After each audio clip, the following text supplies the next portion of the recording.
محمد صلوات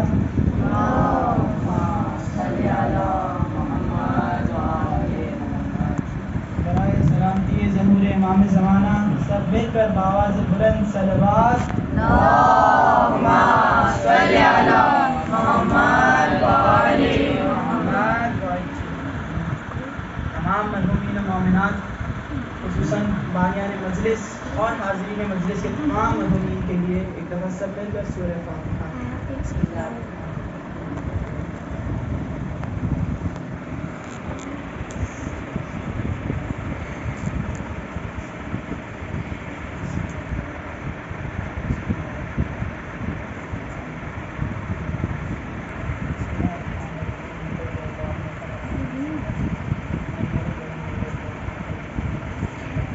اللهم اغفر للمؤمنين والمؤمنات والمسلمين والمسلمات والأحياء منهم والأموات تابع بيننا وبينهم بالخيرات إنك مجيب الدعوات إنك على كل شيء قدير.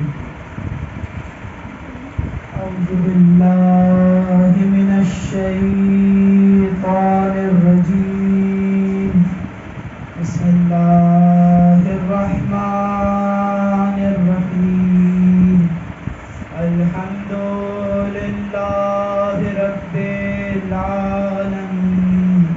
الصلاة والسلام على أشرف الأنبياء والمرسلين حبيب إله العالمين أبو القاسم محمد صلى اللہم صلی علی محمد وآل محمد.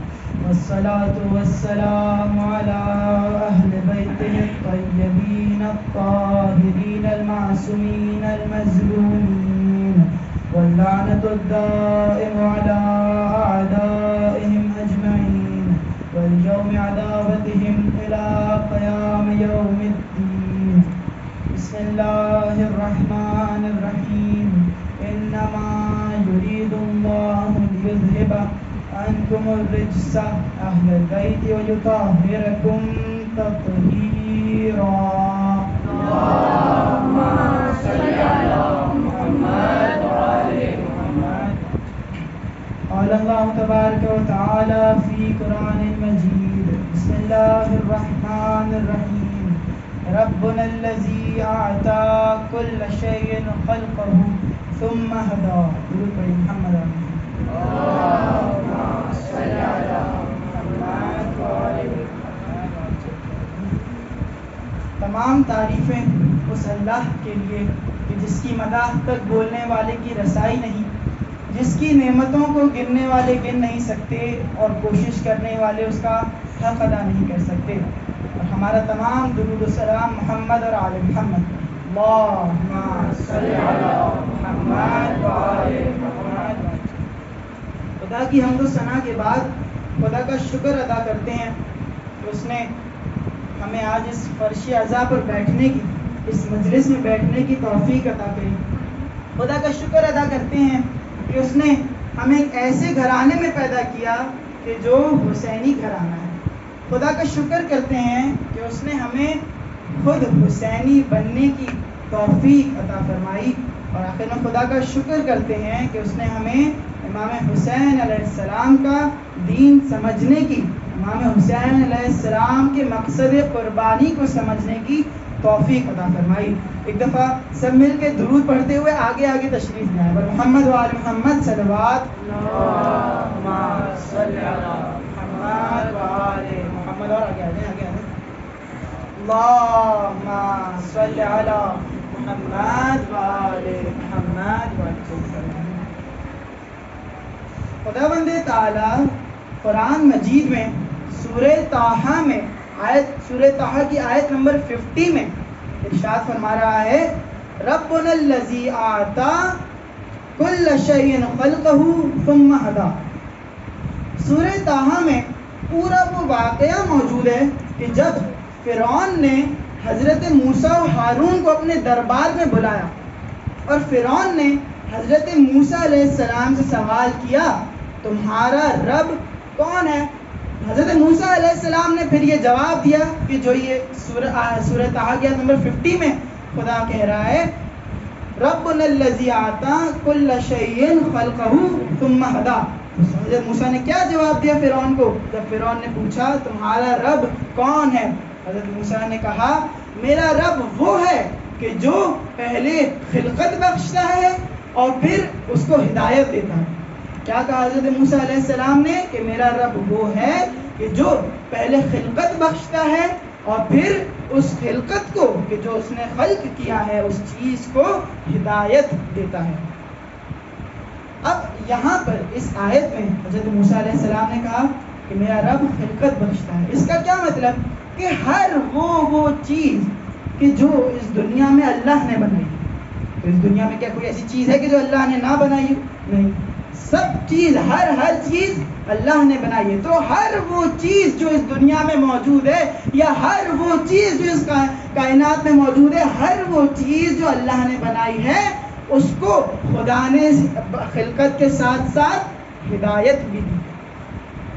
اب اگر ہم کسی بے جان چیز کی بات کریں جیسے پانی کو خدا نے کیسے ہدایت بخشی؟ پانی کو تو خدا نے خلق کیا یہ سب ہم جانتے ہیں لیکن پانی کو خدا نے ہدایت کیسے بخشی کہ پانی سے خدا نے کہا کہ تجھے آسمان سے ٹپکنا ہے زمین تک یا پانی کو خدا نے کہا کہ تجھے نہر میں پہاڑوں سے زمین تک بہنا ہے یا پانی کو خدا نے کہا کہ تجھے انسان کی پیاس کو بجھانا ہے.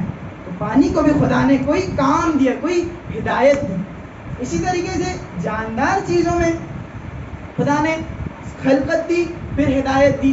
جیسے اگر ہم کسی حیوان کی بات کریں یا ہم کسی جانور کی بات کریں اگر چونٹی کو بھی ہم لیں تو اس کو بھی خدا نے خلق کیا اور پھر اس کو ہدایت دی کہ تجھے یہاں رہنا ہے تجھے مٹی کے اندر رہنا ہے تجھے جو ہے یہ کھانا ہے یہ پینا ہے. یا خدا نے مچھلی سے کہا کہ تجھے سمندر کے اندر رہنا ہے اگر تو سمندر سے باہر نکلے گی تو مر جائے گی.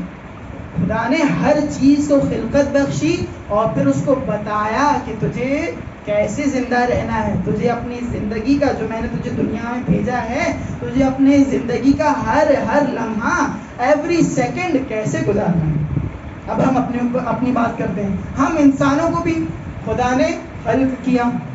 اب ہم انسانوں کو تو خدا نے خلق کیا لیکن اب ہمیں ہدایت کیسے دی کہ سب سے پہلے حضرت آدم علیہ السلام کو بھیجا پھر حضرت آدم علیہ السلام کے بعد انبیاؤں کو بھیجا اور پھر آخری نبی حضرت محمد مصطفیٰ صلی اللہ علیہ وآلہ وسلم کو ہماری ہدایت کے لیے. سب مل کے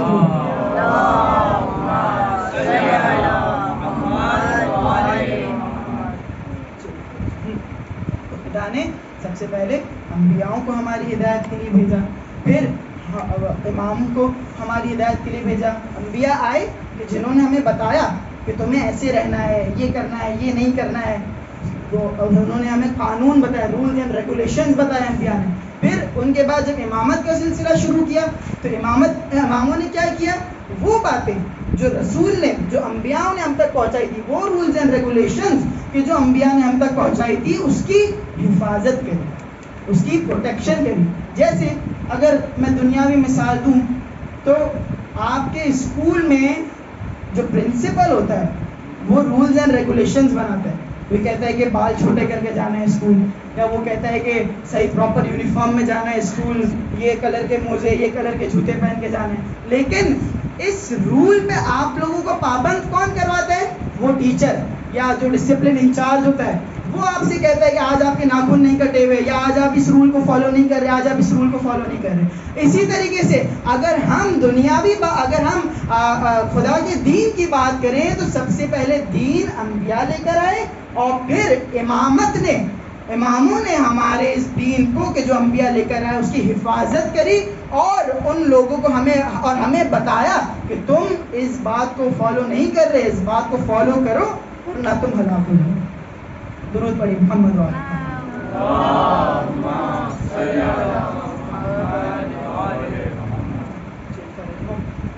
انبیاء اور امام یہ دو وہ سلسلے ہو گئے کہ جو ہماری ہدایت کے لیے آئے. ایک اور بہت بڑی چیز کہ کیا میں آپ لوگوں سے سوال کرتا ہوں کہ یہ ممکن ہے کہ ہم مثال کے طور پہ کوئی بھی چیز خریدتے ہیں مارکیٹ سے جا کے ہم مثال کے طور پہ موبائل خریدتے ہیں تو اس موبائل کے ساتھ اس موبائل کو کیسے استعمال کرنا ہے ایک کتاب آتی ہے یا کوئی اور طریقہ کوئی اور ذریعہ ہوتا ہے کہ جس سے ہمیں پتہ چلتا ہے کہ اس موبائل فون کو کیسے استعمال کرنا ہے. اسی طریقے سے کوئی بھی اور چیز, فار ایگزامپل ہم یہاں پہ میرے چھوٹے بھائی بیٹھے ہیں, اگر کوئی ہم ریموٹ کنٹرول گاڑی خریدتے ہیں تو اس کے ساتھ ایک کتاب آتی ہے کہ جو ہمیں بتاتی ہے کہ اس گاڑی کو کیسے استعمال کرنا ہے. اسی طریقے سے جب خدا نے اتنی بڑی کائنات بنائی, جب خدا نے اتنی ساری خلقتیں کری, جب خدا نے اتنے سارے انسانوں کو بنایا, اتنے سارے حیوانوں کو بنایا, تو کیا یہ ممکن ہے کہ وہ نہ بتائے ان حیوانوں کو, ان انسانوں کو, ان چیزوں کو جس کو اس نے خلق کیا کہ تجھے کیسے رہنا ہے؟ نہیں. جب اتنا سا موبائل فون ہم استعمال کرنے کے لیے ہم مجبور ہوتے ہیں کہ کسی چیز کی مدد لیں کہ اس کو کیسے استعمال کرنا ہے, تو اس دنیا میں رہنے کے لیے بھی ہم مجبور ہیں. ہماری ضرورت ہے کہ ہم کسی کتاب کو یا کسی کے ذریعے اس بات کو جانیں کہ ہم اس دنیا میں کیسے زندگی گزاریں, ہم اپنا ہر سیکنڈ اس دنیا میں کیسے گزاریں. اور وہ کتاب جو خدا نے رسول اللہ صلی اللہ علیہ وآلہ وسلم پر نازل کری, اس کا نام کیا ہے؟ قرآن مجید.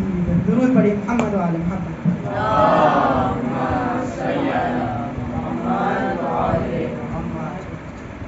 خدا نے اب ہمیں ہدایت دی, ویسے ہی جیسے خدا نے اپنی ہر شے کو دی.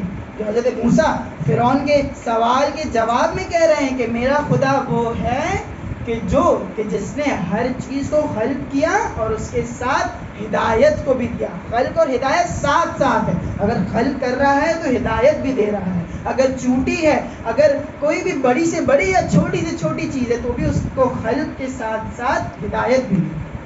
پر اب ہم انسانوں میں اور ان جانوروں میں کیا فرق ہے کہ ان جانوروں کو تو ہدایت دی, ہدایت ہمیں بھی دی, لیکن ان جانوروں کو ہدایت کے ساتھ ساتھ اختیار نہیں دیا.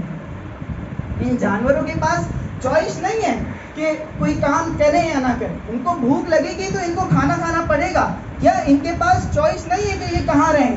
ان کو جو بولا گیا ہے, جو حکم دیا ہے, یہ پابند ہے کہ اس کو بجا لائیں, اس کو انجام دیں.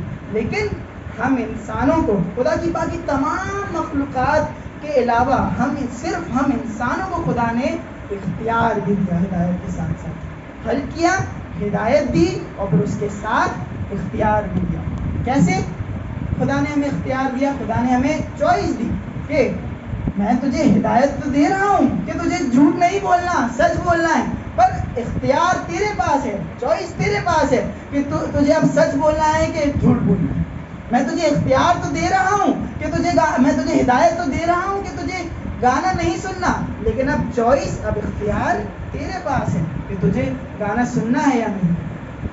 میں تجھے ہدایت تو دے رہا ہوں کہ تجھے والدین کی بات ماننی ہے, وبالوالدین احسانا, اپنے والدین کے ساتھ احسان کرنا ہے, لیکن اب اختیار, اب چوائس تیرے پاس ہے کہ تو اپنے والدین کی باتوں کو مانتا ہے یا نہیں مانتا. تو ہم میں اور باقی خدا کی تمام مخلوق میں, باقی خدا کی تمام خلقت میں کیا ایک بہت بڑا ڈفرینس ہے, وہ یہ کہ ان کو ہدایت تو دی لیکن ہدایت کے ساتھ اختیار نہیں دیا. درود پڑھیے محمد و آل محمد.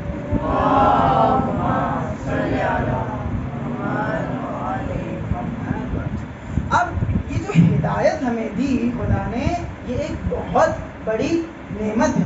اور کسی بھی نعمت کا, اتنی ساری خدا نے ہمیں نعمتیں عطا کری, ان نعمتوں کا شکر کیسے ہوتا ہے؟ اگر ہم شکر کی بات کرتے ہیں تو سب سے پہلے ہمارے ذہن میں آتا ہے کہ 2 رکعت شکرانے کی نماز پڑھ لیں یا سجدہ شکر کر لیں. لیکن خدا کی کسی بھی نعمت کا سب سے بڑا شکر یہ ہے کہ اس نعمت کو صحیح طریقے سے استعمال کیا جائے.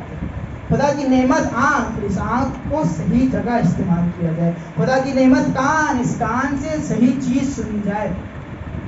اسی طرح خدا کی نعمت ہے یہ ہدایت, خدا کی نعمت ہے یہ انبیاء, خدا کی نعمت ہے یہ امام, خدا کی نعمت ہے یہ کتاب. اور اب ہمیں چاہیے کہ اس کتاب کا, انبیاء کے سلسلے کا, امامت کے سلسلے کا, کہ جو ہماری ہدایت کے لیے آئے, ہماری خاطر آئے, ان کا شکر کریں. شکر اب کیسے کریں کہ ان کی باتوں کو مانیں, کہ جو قرآن مجید میں لکھا ہے اس پر عمل کریں، کہ جو انبیاء نے کہا ہے اس پر عمل کریں، کہ جو اماموں نے کہا ہے اس پر عمل کریں، تو ہی ہم اس نعمت کا شکر ادا کریں گے۔ اب پھر سے ہمارے پاس اختیار ہے کہ ہم اس نعمت کے ساتھ کفر کریں یا ہم اس نعمت کے ساتھ شکر کریں۔ اور اس نعمت کا شکر کیا ہوگا؟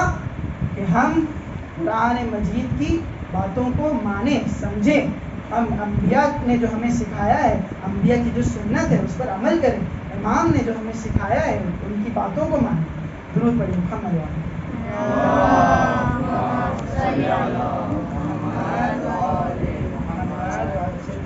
آج سنڈے کا دن ہے، انشاءاللہ سب آرام سے اٹھے ہوں گے، کوئی صبح صبح جلدی اٹھ کے اسکول تو نہیں گیا، تو پھر سب ایک دفعہ مل کے بآواز بلند صلوات پڑھیں۔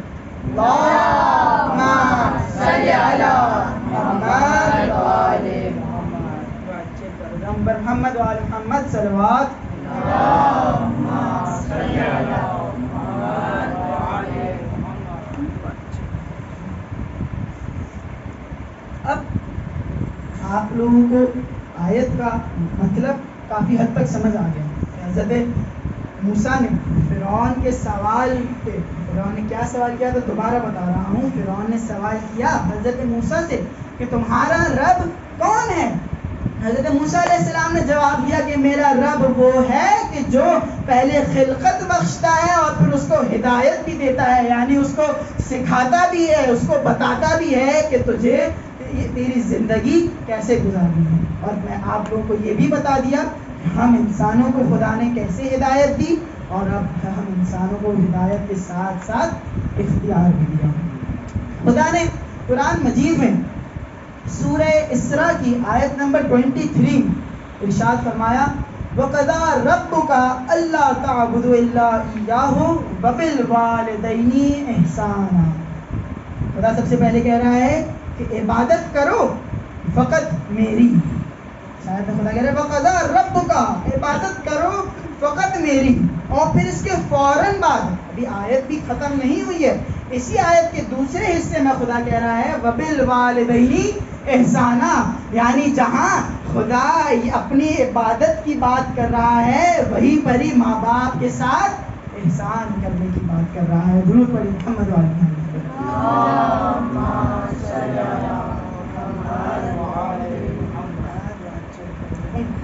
یعنی خدا کیا کہہ رہا ہے کہ اگر عبادت کرنی ہے تو صرف میری کرو، اور میری عبادت کرنے والا کون ہے؟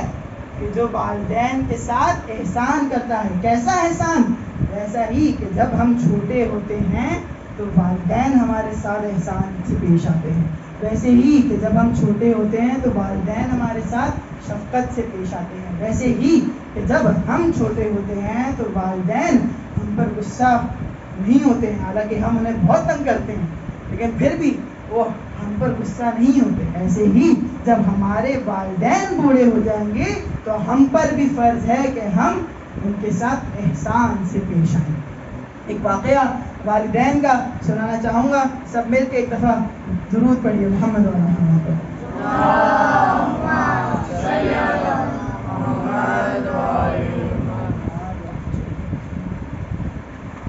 رسول اللہ صلی اللہ علیہ وآلہ وسلم کے پاس ایک دفعہ ایک شخص آیا اپنے والد کی شکایت لے کے، نے کہا کہ میرے والد یہ کرتے ہیں، جو بھی وہ کوئی شکایت لے کر آیا۔ رسول اللہ نے اس بیٹے سے کہا کہ تم اپنے والد کو میرے پاس بھیجو۔ تو جب وہ والد رسول اللہ کے پاس پہنچا تو کچھ باتیں کر رہا تھا، کچھ اشعار پڑھ رہا تھا جس کی تشریح کچھ یوں تھی کہ جب بچے چھوٹے ہوتے ہیں تو ان کی ہڈیاں کمزور ہوتی ہیں، لیکن پھر ایک وقت آتا ہے کہ ان کی ہڈیاں مضبوط ہونے لگتی ہیں اور والدین کی ہڈیاں کمزور ہونے لگتی ہیں۔ جب ایک وقت ہوتا ہے کہ بچے کی فکر، بچے کی عقل کم ہوتی ہے، اور پھر ایک وقت آتا ہے کہ بچے کی عقل بڑھ رہی ہوتی ہے اور والدین کی عقل کم ہو رہی ہوتی ہے۔ ایک وقت آتا ہے بچہ جوان ہو رہا ہوتا ہے، اس کی انرجی میں اضافہ ہو رہا ہوتا ہے، اور پھر ساتھ ہی ساتھ والدین کی انرجی میں، والدین کی نشو و نما میں اختتام ہو رہا ہوتا ہے، کمی آ رہی ہوتی ہے۔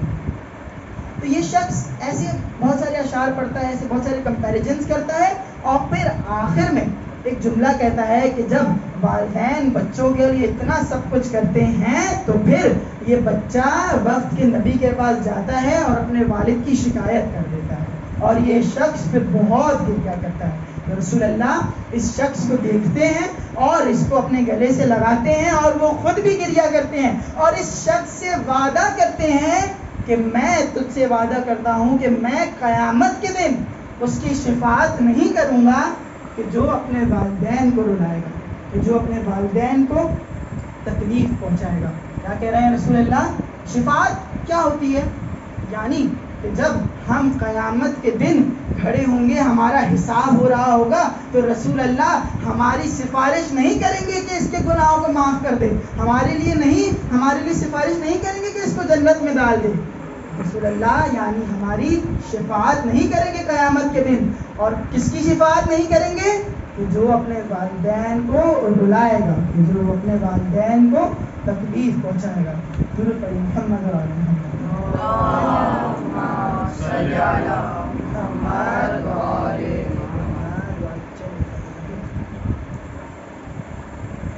عزیزوں، میں نے شروعات میں آپ لوگوں کو خلقت کا پورا بتایا، پھر آپ لوگوں کو بتایا کہ ہدایت کیسے دی، پھر آپ لوگوں کو بتایا کہ ہم انسانوں میں ہدایت کے ساتھ ساتھ ہم انسانوں کو اختیار بھی دیا، پھر والدین کے ساتھ احسان کرنے کا کہا. کب کہا؟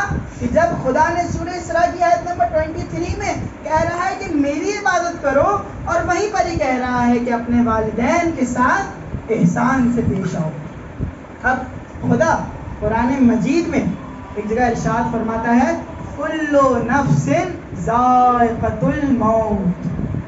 ہر نفس کو، نفس یعنی ہر شے کو، ہر چیز کو، ہر وہ خلقت جس کی حضرت موسیٰ فرعون کے جواب میں کہہ رہے ہیں کہ خلقت بخشی، ہر خلقت کو موت کا ذائقہ چکھنا ہے. اب یہاں پہ خدا ذائقے کی بات کیوں کر رہا ہے؟ یہاں پہ خدا کہہ دیتا کہ ہر شے کو، ہر خلقت کو، ہر نفس کو موت کے منہ میں جانا ہے یا ہر نفس کو موت آئے گی. خدا کہہ رہا ہے ہر نفس کو موت کا ذائقہ چکھنا ہے، ٹیسٹ کرنا ہے. کیوں؟ اس کی مثال یہ کہ ہم سب کی ایک الگ الگ چوائس ہوتی ہے. ہم میں سے کسی کو بہت زیادہ میٹھا کھانا پسند ہوتا ہے، ہم میں سے کسی کو بہت زیادہ کھٹا کھانا پسند ہوتا ہے، اور ہم میں سے کسی کو بہت زیادہ مسالے دار اور مرچیوں والا کھانا پسند ہوتا ہے. تو ایسے ہی ہمارے پاس کیا ہوتی ہے؟ چوائس ہوتی ہے کہ ہم کس قسم کا کھانا کھائیں، ہم کس ٹیسٹ کا، کس ذائقے کا کھانا کھائیں. اور اسی طریقے سے ہم جیسے کھانے کے لیے ذائقے کو چوز کرتے ہیں، ایسے ہی خدا کہہ رہا ہے کہ تم اپنی موت کے ذائقے کو بھی چوز کر سکتے ہو. کیسے چوز کر سکتے ہو؟ کہ جب تم دنیا میں جو اعمال کرو گے، ان اعمال جیسے تم اعمال کرو گے ویسے تمہاری موت کا ذائقہ ہوگا، ویسے تمہاری موت کا ٹیسٹ ہوگا. تو تمہارے جیسے اعمال ہوں گے ویسے تمہاری موت کا ذائقہ ہوگا. ایک واقعہ کہ جب ایک والد اپنے بچوں سے کہتا ہے کہ جاؤ اس باغ میں اور پھولوں کو یا جو بھی تمہیں ملتا ہے اس کو کلیکٹ کر کے اس کو لے کر میرے پاس آ جاؤ، اور جو جتنی زیادہ کوانٹٹی میں چیز لائے گا اور جتنی زیادہ ویلیویبل، جتنی زیادہ اہمیت والی چیز لائے گا اس کو میں اتنا بڑا انعام دوں گا. ایک بچہ جاتا ہے، بس باغ میں جاتا ہے اور کھیل کود کے ایسی تفریح کر کے واپس آ جاتا ہے اور ساتھ میں کچھ بھی نہیں لاتا. ایک بچہ جاتا ہے باغ میں، وہ صرف مٹی کلیکٹ کر کے لے آتا ہے، گرد و غبار کلیکٹ کر کے لے آتا ہے. ایک بچہ جاتا ہے باغ میں کہ جو کانٹے کلیکٹ کر کے لے آتا ہے. ایک بچہ جاتا ہے کہ جو ان کانٹوں کے درمیان سے پھولوں کو کلیکٹ کر کے لے آتا ہے. اب یہ والد کس کو سب سے زیادہ بڑا گفٹ دے گا؟ کس کو سب سے زیادہ؟ جس کے پاس پھول ہوں گے. کیوں؟ کیونکہ پھول سب سے زیادہ ویلیویبل چیز تھی. اور اسی طریقے سے خدا نے ہمیں بھی اس باغ کی طرح اس باغ میں بھیجا ہے، اس دنیا میں بھیجا ہے. اب ہمارے اوپر ہے کہ کیا ہم اس بچے کی طرح کی جو تفریح کر کے اور بس کھیل کود کر کے واپس خالی ہاتھ آ گیا ویسے ہی خدا کے پاس چلے جائیں، یا ہم اس بچے کی طرح کہ جو کانٹوں کے درمیان اتنی مشکلات کے درمیان سے پھول کلیکٹ کر کے اپنے والد کے پاس لے کر آیا، تو ہمیں بھی چاہیے ہے کہ اس بچے کی طرح اس باغ میں، اس دنیا میں جائیں اور ان ساری مشکلات کے درمیان سے اچھے اعمال کر کے، اچھے نیک اعمال کر کے، کہ جو ہدایت کے ذریعے ہمیں بتایا گیا، کہ جو انبیاء نے ہمیں بتایا ہے، کہ جو ہمیں امام نے بتایا ہے، کہ جو قرآن مجید نے ہمیں بتایا ہے، وہ کام کر کے، وہ پھول کلیکٹ کر کے خدا کے پاس دوبارہ لوٹیں۔ درود پڑھیے محمد وعلی محمد۔ اللهم صل على محمد وعلى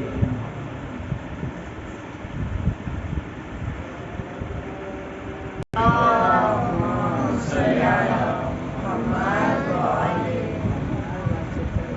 اس ہار والے اس پھولوں کاٹے والے واقعے سے ہمیں کیا سمجھ میں آیا کہ ہمیں بھی اس دنیا میں خدا نے بھیجا ہے، اور اب ہمیں کہا ہے کہ جاؤ، جو کلیکٹ کر سکتے ہو، جتنا زیادہ ویلیویبل کلیکٹ کر سکتے ہو اتنا زیادہ کلیکٹ کرو، یعنی اتنا زیادہ ثواب کماؤ، اور پھر اس کا قیامت والے دن اتنا بڑا اجر ہوگا۔ ایک آخری واقعہ، بس پھر میں منزل مسائل کی طرف بڑھوں گا۔ ایک دفعہ ایک شخص کو ایک جگہ پر ایک بہت خوبصورت سا سونے کا ہار نظر آیا۔ ایک کیچڑ کا پانی تھا سمجھیں، اور اس کے اوپر وہ سونے کا ہار پڑا ہوا تھا۔ تو وہ شخص گیا، اس نے پہلے ایک ڈنڈا لیا، ایک لکڑی لی، اور اس سونے کے ہار کو اس گندے پانی میں سے، اس گندے کیچڑ میں سے اٹھانے کی کوشش کری، تو وہ اس کے لکڑی میں نہیں آیا۔ پھر اس نے دوسری کوشش کری کہ خود اپنا ہاتھ کو گندا کرتے ہوئے اس کیچڑ میں ہاتھ ڈالا اور اس ہار کو اٹھانے کی کوشش کری، پھر وہ ہاتھ میں نہیں آیا۔ پھر اس نے خود اپنے آپ کو اس کیچڑ میں اتارا اور اس ہار کو اٹھانے کی کوشش کری، اور اب بھی ہار اس کے ہاتھ میں نہیں آیا۔ تو وہاں سے ایک شخص گزر رہا تھا، ایک درویش گزر رہا تھا، تو اس نے کہا اس شخص سے کہ جو ہار اٹھانے کی کوشش میں لگا ہوا تھا کہ اے بے وقوف شخص، تو اوپر پیڑ پر دیکھ، ہار تو وہاں لٹک رہا ہے، نیچے کیچڑ میں تو اس کا شیڈو آ رہا ہے، نیچے کیچڑ میں تو اس کا عکس آ رہا ہے۔ اور امام علی علیہ السلام فرماتے ہیں کہ یہ دنیا عکس ہے، یہ دنیا شیڈو ہے، اور جنت آخرت حقیقت ہے۔ ریالٹی کیا ہے؟ جنت آخرت، اور یہ دنیا ایک شیڈو ہے۔ جس طریقے سے وہ ہار ایک شیڈو تھا، اور وہ بے وقوف شخص اس ہار کے پیچھے جا رہا تھا، نہ کہ وہ اس حقیقت کے پیچھے جا رہا تھا کہ جو اصل میں موجود ہے۔ عزیزوں، یہ دنیا عارضی ہے، ٹیمپرری ہے، کہ جیسے مثال کے طور پر ہم سب ایگزام دیتے ہیں اپنے اپنے اسکولز میں، ایگزامینیشن ہال میں جب ہم بیٹھے ہوتے ہیں تو جو ہم اس پیپر پہ لکھتے ہیں اس کا نتیجہ رزلٹ والے دن ہمیں پتہ چلتا ہے کہ جتنا بہتر، جتنے صحیح جوابات جو اس پیپر پہ لکھتا ہے اتنا بڑا اجر، اتنا زیادہ اچھا رزلٹ، اتنی زیادہ پرسنٹیج اس کو رزلٹ والے دن ملتی ہے۔ ایسے ہی اس دنیا میں ہم ایگزام دے رہے ہیں ہر وقت، ہمارا ہر کام، اگر ہم کسی الٹی چپل کو بھی سیدھا کرتے ہیں تو اسے بھی خدا دیکھ رہا ہے۔ اگر ہم کسی پریشان حال کو، کسی اپنے دوست کو جو تھوڑا پریشان ہے اس کی ہیلپ کر دیتے ہیں تو اس کو بھی خدا نوٹس کر رہا ہے۔ اگر ہم اپنے والدین کو پانی پلا دیتے ہیں تو اس کو بھی خدا نوٹس کر رہا ہے۔ ہر چھوٹی چھوٹی سی چیز کو، ذرہ برابر بھی چیز کو خدا نوٹس کر رہا ہے، اور ہر ذرہ برابر برائی کو بھی خدا نوٹس کر رہا ہے، اور قیامت والے دن اس کا اجر، اس کا حساب ہم سے لے۔ ذائقۃ الموت، کل نفس ذائقۃ الموت والی آیت میں نے آپ لوگوں کے سامنے پیش کری، کہ جس کا کیا مطلب کہ ہمارے پاس چوائس ہے، ہمارے پاس ہدایت کے ساتھ اختیار ہے کہ اب ہم اس موت کے ذائقے کو کیسا بنائیں۔ اور کربلا میں جناب قاسم سے جب جناب قاسم نے اپنے چچا جان سے پوچھا، چچا جان کیا جناب قاسم سے امام حسین علیہ السلام نے کہا کہ قاسم موت کو کیسا جانتے ہو؟ حضرت قاسم علیہ السلام نے کیا کہا؟ بہت مشہور جملہ، احلا من العسل۔ جناب قاسم نے کہا موت کو میں شہد سے زیادہ شیریں جانتا ہوں، موت کو میں شہد سے بھی زیادہ میٹھا جانتا ہوں۔ تو ان کے لیے ذائقۃ الموت کیا ہوا؟ جناب قاسم کے لیے شہد سے بھی زیادہ میٹھا۔ کیوں ہوا؟ کیونکہ انہیں جو ہدایت کے ساتھ اختیار ملا تھا، اس اختیار کو انہوں نے صحیح طریقے سے انجام دیا، صحیح طریقے سے استعمال کیا۔ اور ایک مرتبہ کربلا میں جب حضرت علی اکبر علیہ السلام میں بابا سے پوچھتے ہیں، بابا جان کیا، اپنے بابا سے پوچھتے ہیں بابا جان کیا ہم حق پر ہیں؟ امام حسین علیہ السلام کہتے ہیں بیٹا بے شک ہم حق پر ہیں۔ تو حضرت علی اکبر علیہ السلام کیا کہتے ہیں؟ سب میری طرف متوجہ رہیں۔ حضرت علی اکبر علیہ السلام کیا کہتے ہیں؟ بابا اب فرق نہیں پڑتا کہ موت ہم پر جا پڑے یا ہم موت پر آ پڑے۔ ایک مرتبہ جب امام حسین علیہ السلام صدا استغاثہ بلند کرتے ہیں، حل من ناصر ینصرنا، کیا کوئی ہے کہ جو میری مدد کو آئے، کیا کوئی ہے کہ جو مجھ مظلوم کی مدد کو آئے؟ تو 6 مہینے کے حضرت علی اصغر علیہ السلام اپنے آپ کو جھولے سے گرا لیتے ہیں۔ امام حسین علیہ السلام جناب علی اصغر علیہ السلام کی والدہ سے کہتے ہیں، بی بی ام رباب سے کہتے ہیں کہ اسے تیار کر دو، میں اسے پانی پلا کے لاتا ہوں۔ 3 دن کا پیاسا تھا نا اصغر، 3 دن سے اس 6 مہینے کے ننھے بچے نے پانی نہیں پیا تھا، 3 دن کا پیاسا تھا۔ امام حسین علیہ السلام نے کہا کہ اصغر کو تیار کرو، میں اسے پانی پلا کے لاتا ہوں۔ امام حسین علیہ السلام جب اس ملعون لشکر کے سامنے حضرت علی اصغر علیہ السلام کو اپنے ہاتھوں پر بلند کر کے کہتے ہیں کہ تمہاری دشمنی تو مجھ سے ہے، اس 6 مہینے کے بچے کا کیا قصور ہے، اسے تو پانی پلا دو۔ لیکن وہ ملعونی لشکر، اس لشکر میں سے ایک ملعون حرملہ پانی پلانے کے بجائے، اس 3 دن کے پیاسے کی پیاس بجھانے کے بجائے اس کو وہ تیر مارتا ہے کہ جو گھوڑوں کا شکار کرنے کے لیے استعمال ہوتا ہے، اس ننھی سی جان کو وہ تیر مارتا ہے کہ جو گھوڑوں کو شکار کرنے کے لیے استعمال ہوتا ہے۔ اور یہ حضرت علی اصغر علیہ السلام اپنے بابا کے ہاتھوں میں ہوتے ہیں اور شہید ہو جاتے ہیں۔ آئے میرا سلام ہو حضرت علی اصغر علیہ السلام کی والدہ بی بی ام رباب پر کہ انہوں نے اپنی کل کائنات، اپنا سب کچھ کربلا میں لٹا دیا۔ 2 پھول تھے جناب ام رباب کے، ایک حضرت علی اصغر علیہ السلام کہ جو اپنے بابا کے ہاتھوں میں شہید ہو گیا، اور ایک وہ ننھی شہزادی کہ جو شام کے زندان میں وہ ننھی مظلومہ اپنے بھائی سے، اپنے مظلوم بھائی سے پوچھتی ہے آسمان کو دیکھ کر کہ بھیا یہ پرندے کہاں جا رہے ہیں؟ اور حضرت سجاد، میں نہیں جانتا کہ اس مظلوم بھائی نے کیسے اپنی اس معصوم ننھی سی بہن کو تسلی دی ہوگی۔ یہ بھیا جواب دیتا ہے میری بہن یہ اپنے گھروں کو جا رہے ہیں۔ تو جناب سکینہ پوچھتی ہیں بھیا ہم کب اپنے گھروں کو جائیں گے؟ یہ ننھی شہزادی ایک رات اتنا گریا کرتی ہے کہ اگر تسلی کے لیے اس معصومہ کے سامنے کچھ لایا جاتا ہے تو ایک تشت لایا جاتا ہے کہ جس کے اندر کپڑے میں لپٹا ہوا ایک سر موجود ہوتا ہے، اور جب یہ ننھی معصوم 4 سال کی شہزادی اس کپڑے کو ہٹاتی ہے تو اپنے بابا کا سر دیکھتی ہے اور اپنے بابا کے سر سے سوال کرتی ہے، بابا آپ کی رگے گردن کو کس نے کاٹا؟ بابا آپ کے سر کو تن سے کس نے جدا کیا؟ بابا آپ کے ہونٹ تو اب تک خوش ہیں۔ اور یہ بچی بہن کرتے ایک مرتبہ خاموش ہو جاتی ہے، اور حضرت سجاد جب اپنی اس 4 سال کی بہن کو دیکھتے ہیں تو صدا بلند کرتے ہیں زندان شام میں، انا للہ و انا الیہ راجعون۔ میں نہیں جانتا کہ اس بھائی نے اپنی اس معصوم بہن کو کیسے لہد کے سپرد کیا ہوگا. الا لعنت اللہ علی القوم الظالمین وسيعلم الذین ظلموا ایا منقلب ینقلبون. خدا ہماری اس قلیل سی عبادت کو اپنی بارگاہ میں قبول فرما. اے خدا ہم سب کے گناہوں کو معاف فرما. اے خدا ہمیں تیری ہدایت کی کتاب پر، تیرے انبیاء کی سنت پر، تیرے امام کی باتوں پر عمل کرنے کی توفیق عطا فرما. اے خدا جو جو بیمار ہیں ان سب کو شفائے عاجلہ و کاملہ عطا فرما.